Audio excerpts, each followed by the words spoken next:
Brought to you by Charity Mobile. Switch to the phone company that supports your beliefs. All plans start under $50 before taxes and surcharges. Use promo code TRADITION at CharityMobile.com for a special offer. This is one of the stories we've been waiting for. The Pope to give his first media interview. Who he gives that media interview with will tell us a lot, we thought. Who he decides to highlight in it, if he brings any public figures into the discussion, will tell us a lot. But what he talks about, what he chooses to talk about, will tell us a lot. This was a baseline assumption. And we now have the news of his first news interview. And I'm going to start this by showing you something that hasn't really been shared widely. That will give you a hint of where this media interview is going. This was shared by Outreach, quote unquote, Catholic on their X account. Pope Leo greets pilgrims with the James Martin Catholic Ministry Outreach during the general audience on September 3rd, responding to shouts of Chicago. Pilgrims are gathered in Rome to take part in this weekend's international gathering of that kind of Catholic, marking the Jubilee year. We're going to keep this muted so you can see it, because this is him greeting the outreach pilgrimage. And, people shouting Chicago, he shouts it back. So, yeah. Now some would say, well, there are probably other people there too. I'm sure there were. But it's worth acknowledging a little reality here. So let's, with that, and you'll see why I started there, go to crux, red flag number 1 with this interview, with the headline, Leo gives first exclusive interview for Crux correspondent for new bio. Why is this a red flag, you might ask? Because Crux International is we'll say, hard left-wing Catholic news outlet. It's not as bad as a National Catholic Reporter, but it's on par with, I would say, America Magazine. I know that's a hot take for some people, but Crux is not on the side of the typical kind of person who is watching or viewing podcasts like this one will say.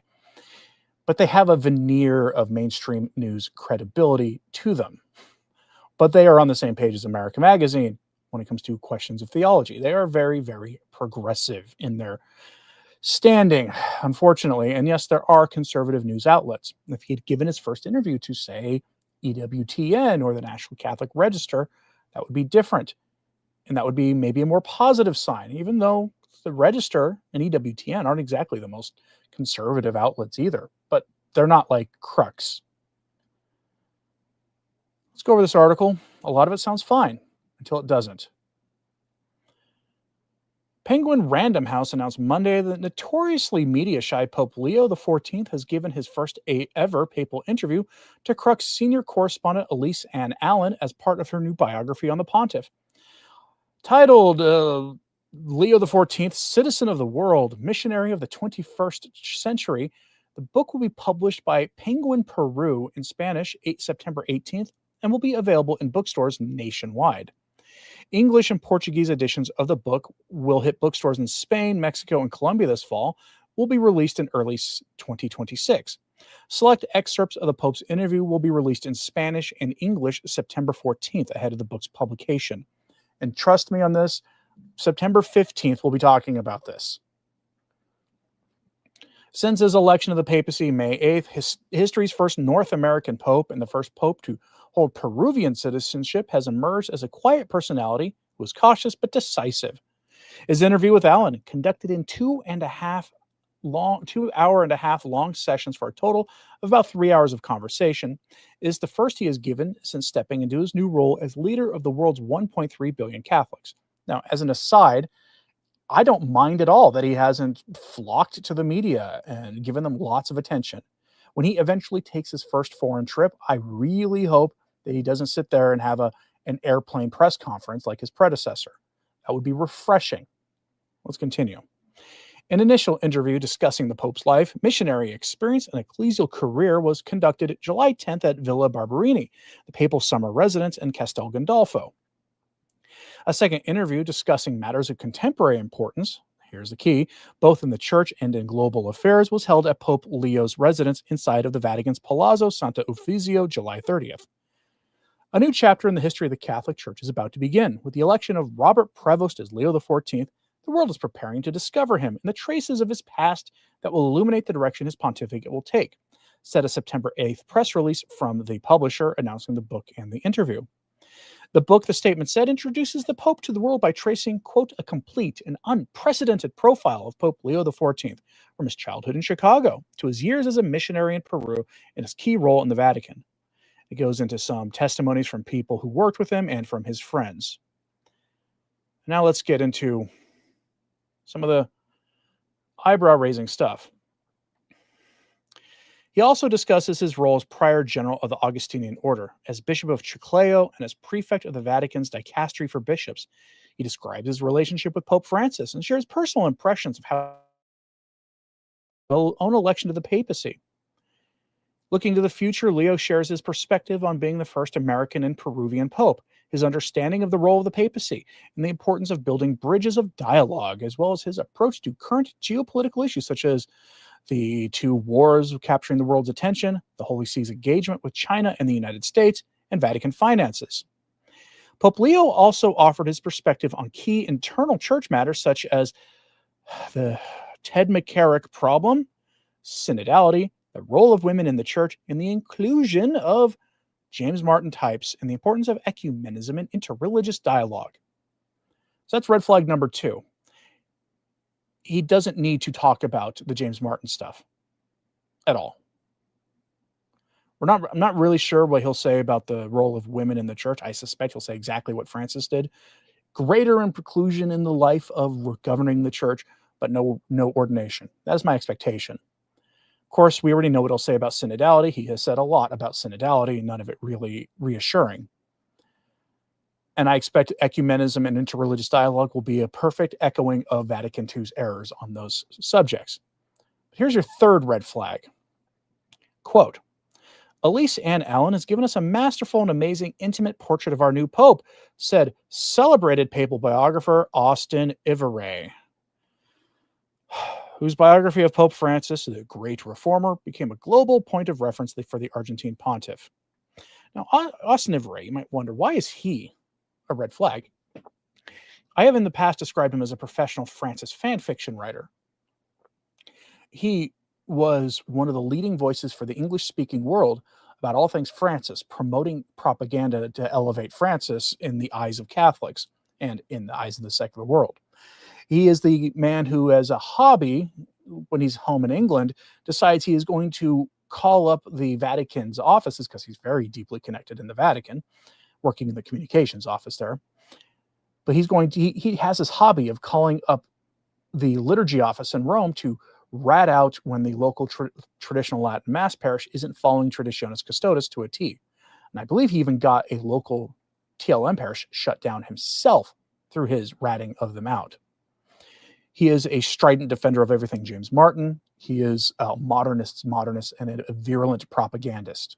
So to see him cited here is a gigantic red flag. Now, I'll turn here to Matt Gaspers. He had this to say. Pope Leo XIV has apparently given his first ever papal interview to Crux senior correspondent Elise Ann Allen as part of the new biography of the pontiff. And it goes into what I just said there about the inclusion of James Martin types and the rest. Not good at all, he says. Stay tuned. And it is not good. Many people are expecting to see disappointing answers. Now, I expect they'll be measured, more so than his predecessor.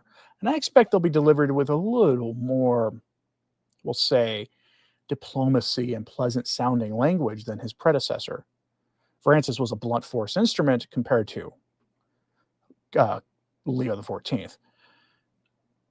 Now, if you're familiar with about the inclusion of James Martin types in all this, why am I not?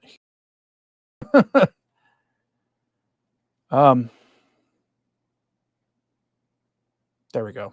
If you're familiar with how he has included James Martin types recently, then you will be as confused as I am and as virtually everybody else is on the underlying strategy. And here is one comment I saw that I thought was worth bringing to people's attention because I think it sums it up. Pope Leo claiming he wants world peace while permitting the promotion of sins that cry out to heaven for vengeance to occur inside the Vatican at the same time. And I'll add, and greeting the pilgrims there, and telling the bishop who celebrated the Mass for them to celebrate the Mass, enthusiastically told him to go do it. It is, as the meme says, that's a bold strategy, Cotton. Let's see if it pays off for him. And if it pays off for him, it depends entirely on what the strategy here is. But we know what it is. We know what the goal is: to keep the reforms of Francis going. Pope Leo told us from the Loggia on May 8th, the day he was introduced to the world as Leo XIV, that he was going to continue the reforms of Pope Francis. And now I, in charity at the time, tried to assume he was going to be, that he was meaning continuing the reforms of the Vatican Bank, the project of every pope since the 1960s, since the Vatican Bank has turned out to be a blight on Holy Mother Church, and every attempt to reform it has failed. I had assumed he was going to give it his best shot. That doesn't appear to be what he meant.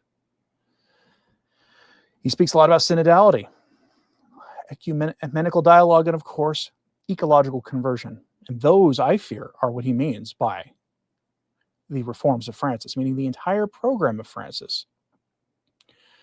Now, a lot of this is interesting in as much as you had Nick Donnelly posted this in response to this news. He said, I look at this, meaning all the James Martin stuff this past weekend, caused by the Leonine Vatican's acceptance, affirmation, and endorsement of that sin that cries out to heaven for justice through sins of commission and omission. I recall this quote from Bishop William of Paris on the impact of scandals in the church, which Joseph Ratzinger quotes in his introduction to Christianity. This is Joseph Ratzinger, Benedict XVI, saying, we are no longer dealing with a bride, but with a monster of terrible deformity and ferocity. Pope Benedict XVI said that of the state of the church in the post-Vatican II era, that we are no longer dealing with a bride, but with a monster of terrible deformity and ferocity. Deacon Nick posts it with one of the most, gruesome paintings in from the classical world, a piece from Goya. I believe it's called Jupiter Devouring His Children or something to that effect. And I will tell you, this is a very good understanding of it. Because we're dealing with, essentially, what really does look like the prophesized ape of the church. That prophesized false edifice of the church that will be built over the Catholic Church. And then those who build this false church and claim the Catholic title will try, keyword is try, to dismantle the church from behind the false edifice, and they will ultimately fail through divine intervention. We don't know how long this process will go for. But we will be treated to lots of pleasant sounding language for the next several years as this process continues. Well, in case in point, it's always a good thing when the Pope speaks about the Virgin Mary and promotes what sounds like a fairly Catholic understanding of the Virgin Mary, at least on a surface level, superficial reading. Pope Leo XIV gave some what sound like very wise and comforting words about the Virgin Mary. Keeping in mind, we just had a Marian feast day, the Nativity of the Virgin Mary, just a few days ago. It's expected that he would speak. Now, unfortunately, on his social media, he posted that basically a prayer for her intercession in the conflicts around the world, which is, while definitely a good thing to do, on the Nativity of the Virgin Mary, that is a bit of let's leaving a little something out of the equation. Here we're going to go to some more words of maybe wisdom, maybe from the Pope on the Virgin Mary. From UCA News, headline, Pope, Church needs to promote greater understanding of Mary. Pope Leo XIV spoke during an audience with some 600 scholars attending a conference on Mariology. And the church needs to work on the understanding of Mary, teaching it. Also combating what Protestants say we do. We don't worship the Virgin Mary. Prayer is actually not necessarily an act of worship. I know that's a shocker to people who aren't Catholic, but worship is sacrifice. That's the Catholic understanding of worship. And so no matter how much you tell us that by praying to saints, we worship them, not in the Catholic understanding of worship. The not Catholic Christian understanding of worship generally is a very modern innovation in that understanding, a twisting of the language and turning it to something else, to mean something else than it has always meant.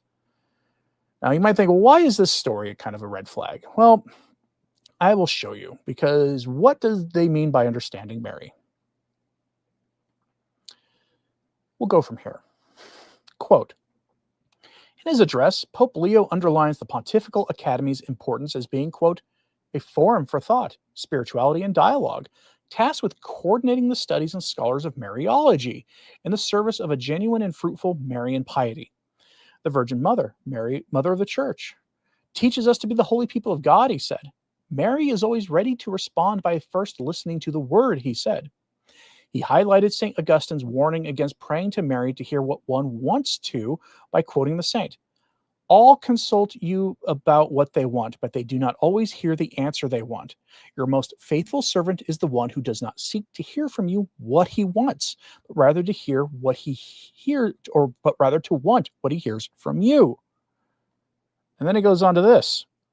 Mary is a synodal woman, he said, because she is, quote, fully and maternally engaged in the action of the Holy Spirit, who summons those who previously believed they had reasons to remain divided due to mutual distrust and even enmity as brothers and sisters. A church with a Marian heart always better preserves and understands the hierarchy of truths of faith, integrating mind and heart, body and soul, universal and local, person and community, humanity and cosmos, Pope Leo said. It is a church that does not shy away from asking herself, others, and God uncomfortable questions.